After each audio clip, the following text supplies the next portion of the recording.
Hey everybody, Riot Mort here with Kent, and it is time for the patch 11.13 patch rundown. How you doing today, Kent? Doing good. How are you, Mort? Doing well. All right.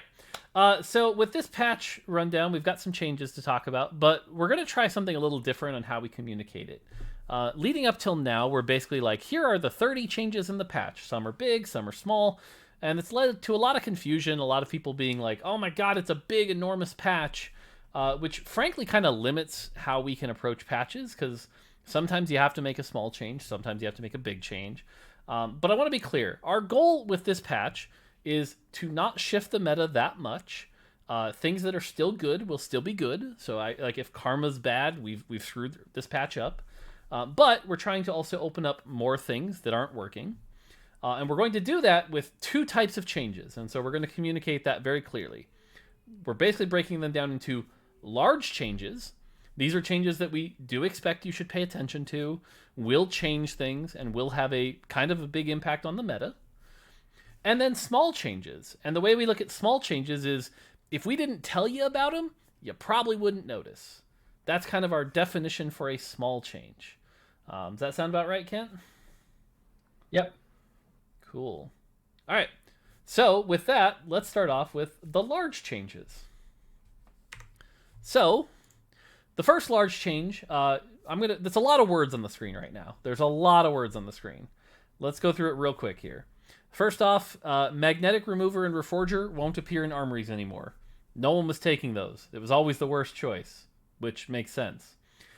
We also removed the 2 full items and 2 special item armory.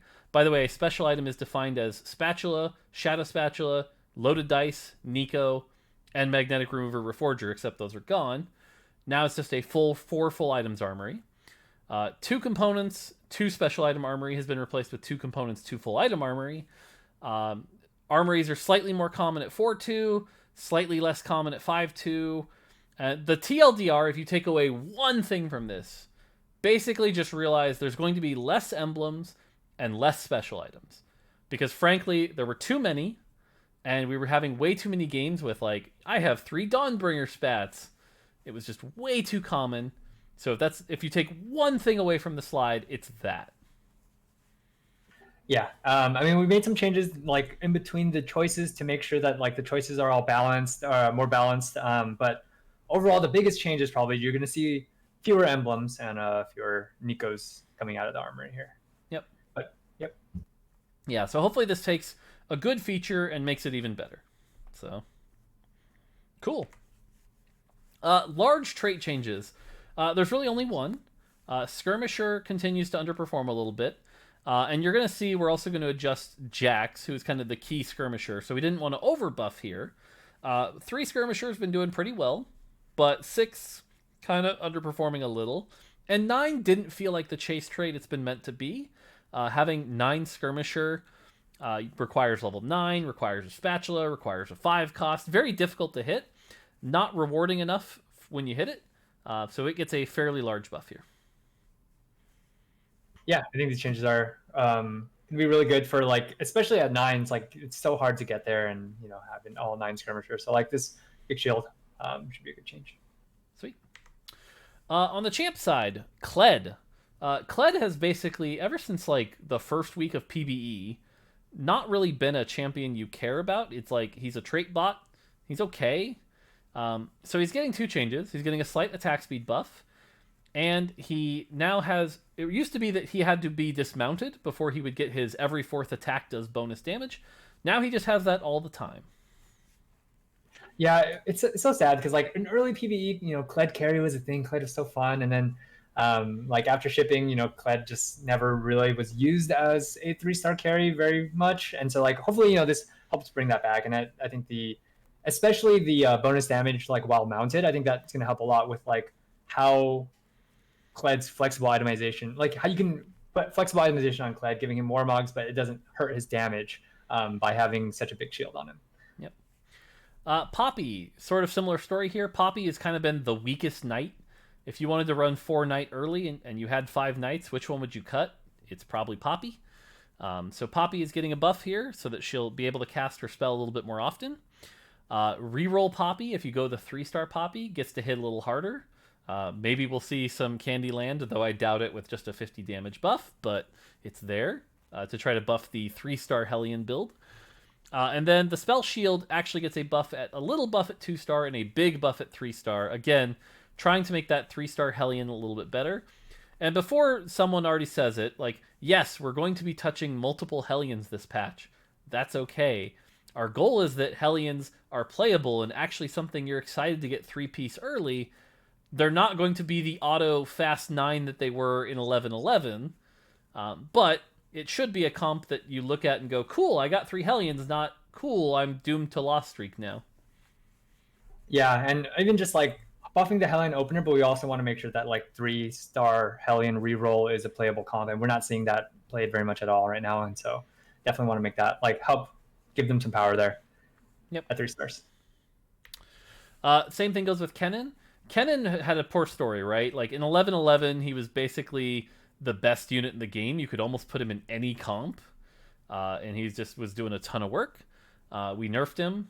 Frankly, we over-nerfed him. He became the worst unit in the game. Some really bad thrash there. So what we're doing here is we don't want him casting as often as he was in 11-11. He was casting too many times. We do want him to cast, though. And so he is getting 10 mana on his starting, so that hopefully he'll be able to at least get off 1 key spell cast. And for 2-star, that key spell cast will hit a little harder. Nothing too crazy. For 3-star, it'll hit a lot harder. If you can 3-star Kennen, he should be scary. He's supposed to be scary. So again, he won't be stunning your team repeatedly, but he will at least hit a little harder and hopefully cast more often. Yeah, and that 3-star Kennen's going to hurt. But we had to be really careful here, basically. Like, we don't want Kennen to get back in the cycle of like casting multiple times per fight, being really easy to get the cast off. And also for like, we didn't want to make him stun for longer. And so those are kind of like levers we wanted to be careful on touching, but we still wanted to make sure that like he can cast if you dedicate some like a skirmisher shield to him, basically. Yep. Trundle. So I'll let you talk about this one, but before I do, Trundle has been one of these champions that, to balance him, we had to do something that we shouldn't have done, really, which was like he only had a 50% AP scaler, which was really awkward. He was kind of deleting tanks. It was just kind of gross. So we reworked him. And so what did we rework him to? Yeah, so now when Trundle drains his target, it'll always be for a set amount at 35% of HP, armor, MR, and AD. But he'll take those stats that he drains from the unit and convert them into a 100, 130, or 200% modify, and that scales with AP to give himself like a big buff. So if you drain like a Garen with a Warmogs, you'll steal only 35% of his health and stats, but you can at 3 stars you can convert that to 200%. And with Dragon Slayer, it becomes much higher, and he'll just become this gigantic like monster that can hit people really hard. And the idea with this change is that like Trundle's unhealthy gameplay was that he could one-shot tanks with like a death cap, and so we limited that, but we still wanted to maintain the fantasy of like you can steal stats and become huge and like hit really hard and become like a hulking monstrosity, basically. And so we, by taking the AP portion away from like damage he deals into granting himself the bonuses, we're hoping that changes like maintains the fantasy but keeps the healthy gameplay. Yep. The other thing to think about too, by the way, is the fact that he's granting himself HP. He can often, if you get it just right, he can go infinite because he'll like heal himself, and as long as he doesn't take enough damage to do all of that, then he'll heal himself again. So Trundle can be pretty cool here. I'm pretty happy with this. Yeah, and the change to the like total mana was to prevent that from happening too easily. But like, yeah, if you commit to him, you can get into some pretty cool patterns. Yep. All right. Ashe. Ashe is the kind of carry, like, Ashe carry works, right? You throw on a Deathblade, Hurricane, Ginsu's, Ashe 3, can be really scary. Pretty good. The problem is, you kind of ignore Ashe's spell, and so we wanted to open up that, like, Ashe is supposed to be kind of cool, so we're buffing the spell damage on the spell, especially at 3-star, and if you want to go an interesting AP version, cool, like, maybe that opens up another option here, but Ashe 3 just kind of hasn't been an exciting champion, so gets a buff here. Yeah, in general, it's like a nice buff to Ashe, but also to like the base Ashe. But like if you wanted to play, it opens up kind of like if you wanted to play this cool, fun build of building, Death Capsule's Gauntlet, like it'll hit pretty hard. All right, Nidalee. And by the way, if there's one thing that's going to change this patch before it goes live, maybe it might be Nidalee's numbers. We've got some more testing to do here, but Nidalee rework. Why don't you talk about Nidalee rework? Yeah, so Nidalee been like kind of struggling in an awkward situation in this patch, like or this set. Kind of like I don't know what to put on her. What's kind of like her role in the comps that she's in, and so we wanted to make that like rework her in a way that makes it really clear. And so now when she transforms into Cougar form, she gains a set amount of dodge, 45%, and then gains some attack speed. And her attacks, instead of dealing bonus damage after dodging or critting, it'll just deal it every fourth attack. And so kind of cements her into like I want attack speed. Give me Rage Blade, Shiv, and I'm gonna jump in, dodge, and like hit pretty fast. And every fourth attack, I'm gonna do a nice chunk. Yeah. Hopefully, this should make her easier to play, easier to be useful, and open up another potential skirmisher itemization. But yeah, generally so far we've been pretty happy with it, and like now getting a Nidalee out of an orb feels really good. There's a question of if it's too good. We'll keep an eye on that. Yeah, maybe some balancing work there, but I think it would be cool to like open up this like in Dawnbringer, someone who uses attack speed rather than not just going an AP route or an AD route with Riven. It's just a different build that you can play in kind of the same vertical. Agree. Yasuo. Yasuo is getting a nerf. Yasuo is a bit too strong. Even 1-star Yasuo early, 2-star Yasuo in the mid game. Even 2-star Yasuo late game gets a little nutty. And let's be real, someone who gets to have this high of DPS that ramps up infinitely and does true damage, it's a little much. We're going pretty conservative on the buffs. It is just the like minus 50 at all levels. But this should make him a bit weaker. Still good. If no one's playing Yasuo, we screwed up. But we do want to be clear that like Yasuo is going down in power. Yep. I think this is definitely a deserved nerf. We're not going too hard on him. Yeah. Cool. Rise. The Shadow Blue buff Rise. Certainly has taken off in NA at least in the second half of the patch. But let's be clear, you put a GA, you put a Shadow Blue buff on Rise, and he can stun entire teams infinitely. The AoE radius on this spell is a little bonkers.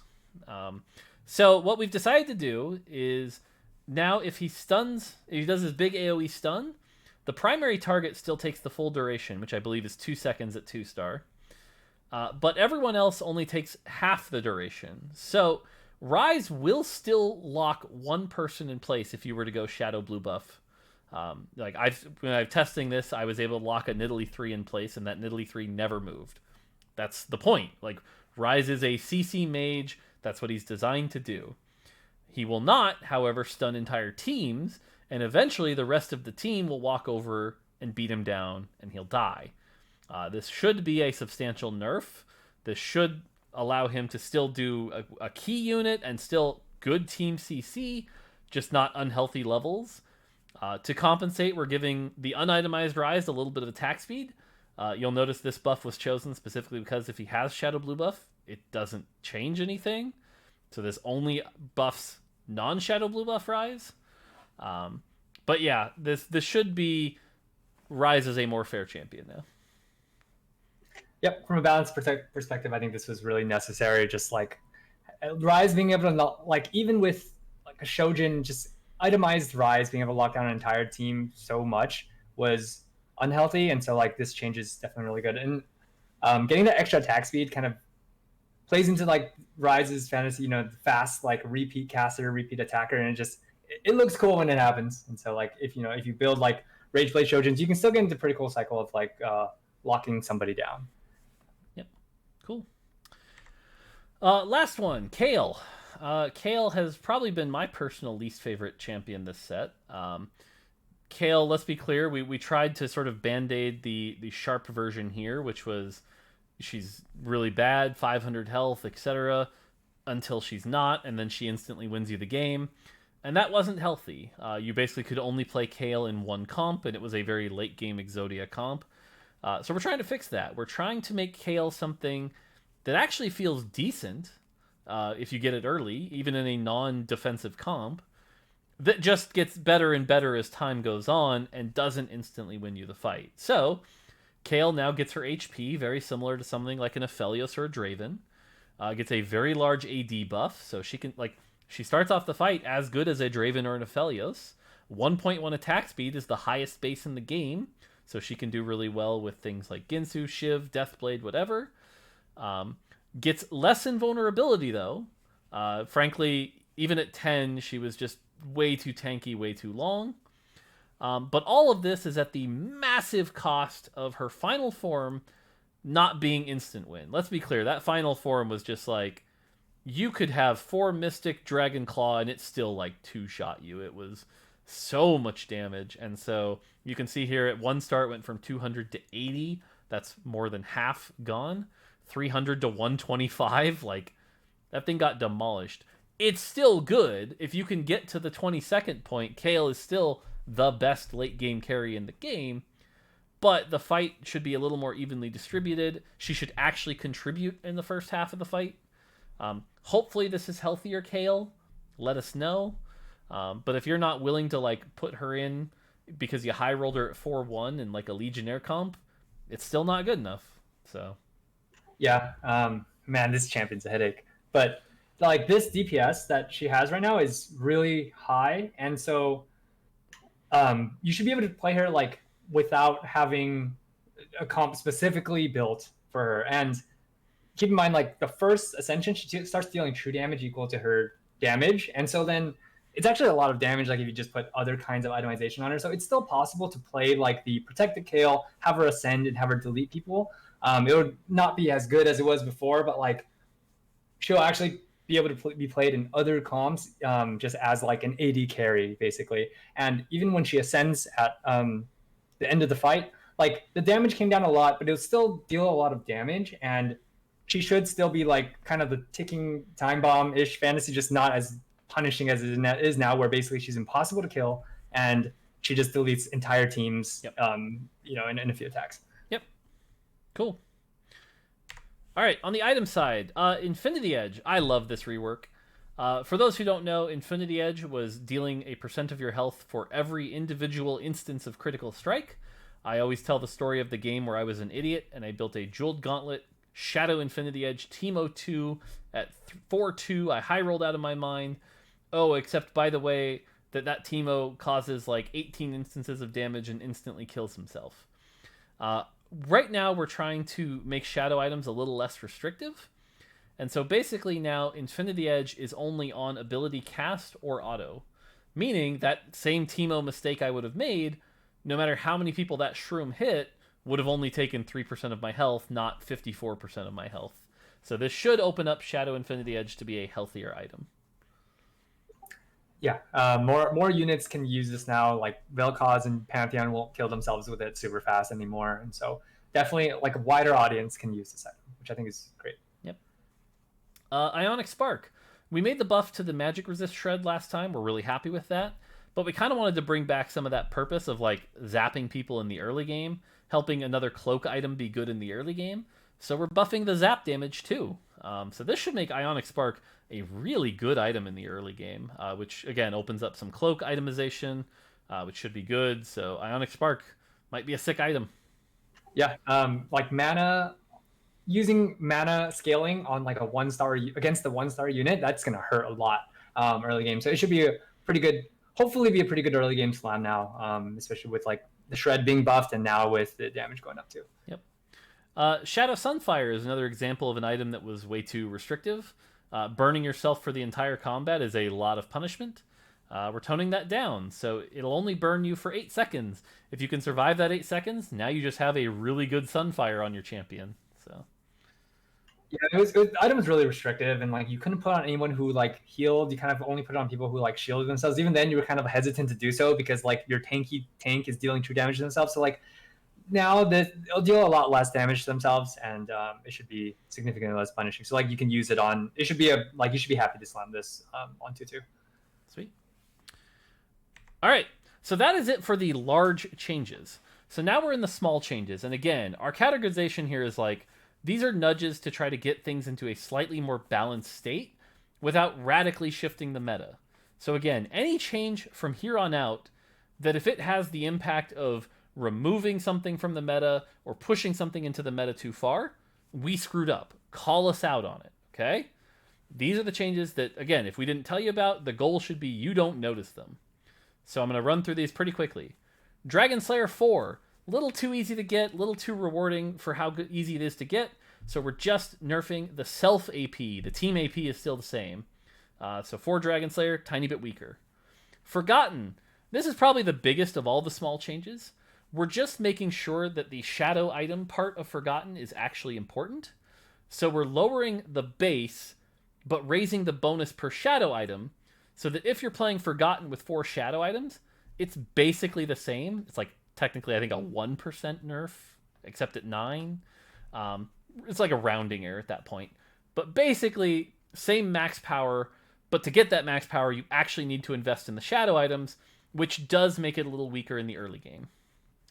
Ironclad, -5 armor at every level except 4, which is -10. A little too hard countery. It's way more general than Mystic is. It's almost always good. So bringing that slightly down. And then Knight, little too weak early. So we're buffing the 2. Little too strong late. So we're nerfing the 6. So now it's 20, 40, 70.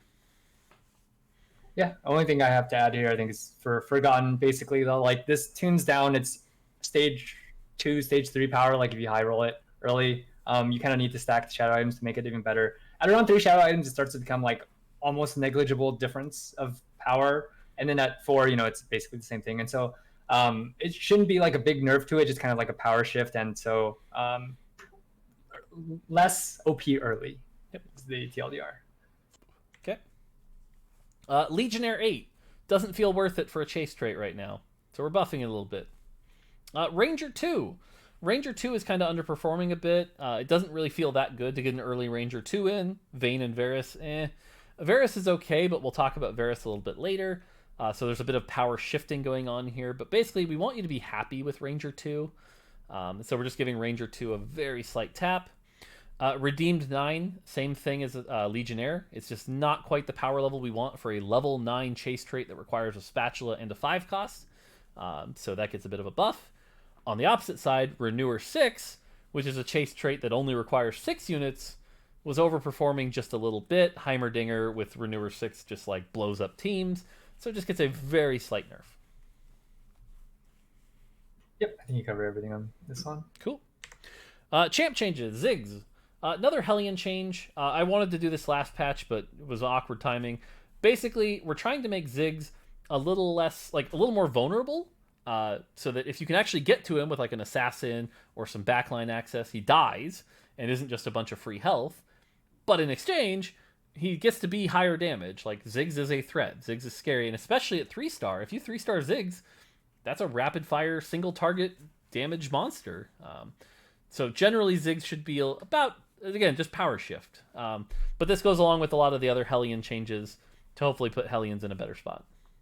Yeah, and with Hellions in a better spot, like early game, as Hellion 3 is so much effective HP, so like this Ziggs power shift should help a lot with like not giving way too much effective HP. 50 HP down means the Doppler Hellion spawns with less HP too. Yep. Varus. From what we were seeing, Varus, again, we're buffing Ranger 2 a tiny bit, but Varus is still overperforming at 2 and 3-star just a little bit. So we're just bringing down his spell AD ratio very slightly. This shouldn't nerf things like the Varus Pantheon comp, because the magic damage is still the same. This is just a very slight, little less AD on his spell, just because he was, again, overshadowing a little bit too much there. Small nudges, yep. Katarina 1 was a little overperforming for a 3-star 1 cost. A lot of power there. Very happy with where Katarina 2 is. Katarina 2 should be a scary threat bouncing around the team. Katarina 3, same thing. So just Katarina 1 down just a tiny bit. Lee Sin 3, same thing. Lee Sin 3 is probably just like one of the scariest 3-star 3 costs that's been, like, people are starting to figure out just how good he is with the AS slow and the burst. One of my favorite clips came out this week where Soju's entire team got deleted by an assassin, i.e. Jeweled Gauntlet Lee Sin 3, that just like deleted his entire team. So we're pulling that down a tiny bit. Lux was providing a lot of survivability at 1 and 2-star, bringing that down ever so slightly. And then Zyra's spell was just a little too narrow. There were times where it felt like it was hitting people, but it didn't. So we widened the hitbox ever so slightly. Yeah. Specifically on Zyra, like sometimes you feel like you clip the unit and it doesn't stun them, and you're like, oh, what the heck? So, but like even after these changes, if anybody like sees something where they think you should have hit, just let me know. I would like to take a look at, especially if you have a clip, it'd be great. Cool. But yeah, overall, I should feel a lot better. Like every time the thorns hit somebody, it should be stunning them. Nice. Okay. 4 costs. A lot of small nudges here. Aphelios is decent, maybe even a tiny underpowered, maybe. But one of the reasons why he kind of feels underpowered is Aphelios 1 is very difficult to play, feels pretty weak. So we're giving Aphelios 1 some extra base damage so that if you low roll and don't quite get your Aphelios 2, he won't quite be as much of a joke.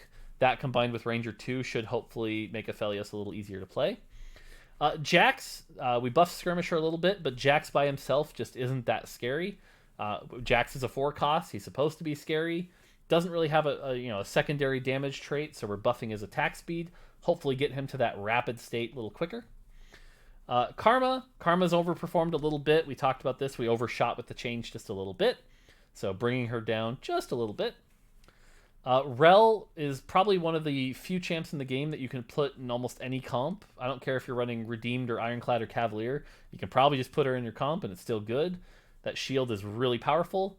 Bringing that down just a little bit. That shield is really hard to get through sometimes, especially with Redeemed when it's being amped by the AP that she can get. And then Taric underperforming a little bit. We just want to let him cast that first instance of the spell a little more often. There were a lot of times where in order for him to take the damage he needed to cast, he would actually get CC'd and wouldn't even get to cast. So hopefully running an early Taric should actually be like, oh, sweet, I get some heal and some armor and can win some fights. Yeah, I'm really excited about the Taric change. I think for so long he's been tied to like the Kale comp, and we've been afraid to buff him because if we make him stronger, the whole Kale comp becomes so much stronger. But now that we've finally made the power shift in Kale, we have some room to move on him, and I like that. He'll be able to be splashed into more comps basically as like the frontliner, similar to Rel. Maybe not at the exact same power level, but like getting closer. And then with Jax, we want to put more power in Jax rather than like all the skirmishers around them, because we think like in the 6 skirmishers comp, Jax will be good, but like there should be options for you to play 3 skirmishers with Jax and a lot of other splash units like Taric or Rel, and then just have a wider comp, and that should be a possibility. Yep. All right, 5 cost. Teemo, same thing as Karma really. Teemo's just a little bit too much AP damage for free, so bringing that down ever so slightly. And then Volibear, kind of the same thing as Taric, to be frank. It's a good, powerful spell. Just help it be a little more likely to cast. And again, this is different than back when he was at launch, because we don't necessarily want the repeat casts, which is why we're only hitting the starting mana. Yep, Volibear will cast slightly earlier. It's a small nudge. Shouldn't change too much, but it should be a lot more reliable, especially at 2-star. Yep. Archangel Staff. This is just a revert from the last patch. It's just the Shadow version. The reason for this is, to be frank, like I talked about in the patch post-mortem, when you have both, it gets a little unhealthy. Of the 2 of them, this is the more unhealthy of the 2. So we chose to bring this one back down. This was just an oopsie from last patch. We do like that the non-Shadow version is where it is, so we're happy with that. But little nudge there. Giant Slayer, same thing. We want Giant Slayer to hit a few more units than it is right now. Now it should be able to hit units like Rel and Taric. But in exchange, it gets a little less damage. So basically, should be a little easier to use, but a little less power because of it. Locket of the Iron Solari is probably one of the best kept secrets until recently of how just ridiculously powerful this item is.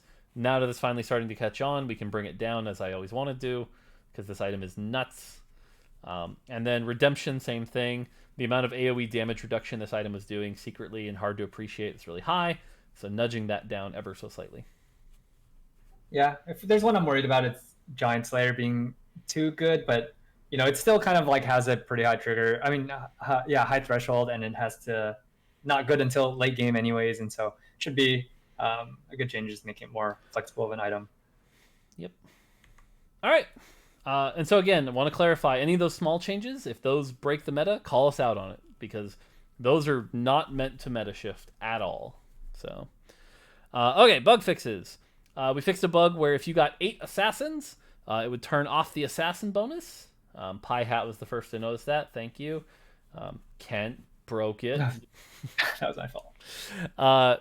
Wolf, Daisy, Heimerdinger's turret, and Zerat's Void Spawn now correctly have 130% crit damage. Thanks to Seek for pointing that out. And that one was my fault because I missed those when I was doing that change. Reforger will no longer reforge shadow components into the same shadow component. Lots of people pointed this one out. The Shadow Rod into Shadow Rod Reforger felt pretty bad. Shadow Sunfire Cape now properly applies its self-burn if equipped mid-combat. No more cheating that. It works on Scion too, so Scion will, or the monstrosity will now Sunfire Cape himself too. Nice. Revive effects will no longer trigger if its holder is affected by Kindred's ability. This one was a real pain in the ass. A lot of people pointed this one out, so got this one fixed. Teemo will now correctly display in the shop as costing health when used from loaded dice. No more 5 gold Teemos that look all weird. And then it's not listed here or in the patch notes, but I'm pretty sure we also fixed the bug where spatula items weren't working on Teemo. Things like Cavalier and Hellion. So that should hopefully be fixed as well. Pretty confident that got fixed. Cool. And that's it for the patch. So again, goal here is meta, like all the same things should be strong, just a little more balanced. A few more new comps should hopefully emerge, and hopefully we end up in an even better meta. But let us know what you think. Kent, any closing thoughts? Yeah, I like what we're doing with the large changes, small changes. I think it helps, frame like what are we trying to do here, and also just kind of allow there's like a budget for changes because players like to count the number of changes that are made to each thing. And so like if they're just in the small section, it's kind of like these are just tiny nudges and we're not trying to like push anything out or like trying to change anything. Whereas like with the larger changes, we're trying to address an issue or we're trying to like a larger issue or trying to like do like a rework and something bigger than that. So I like the direction we're going with this. Cool. All right, that's going to do it for the 11-13 rundown. As always, these are subject to change, although, like I said, the only thing I think we've got our eye on right now is Nidalee. The numbers might be a little high. We'll keep an eye on that. Otherwise, we're feeling pretty good about this patch, I think. So, all right, until next time, that'll be it for us. Take it easy.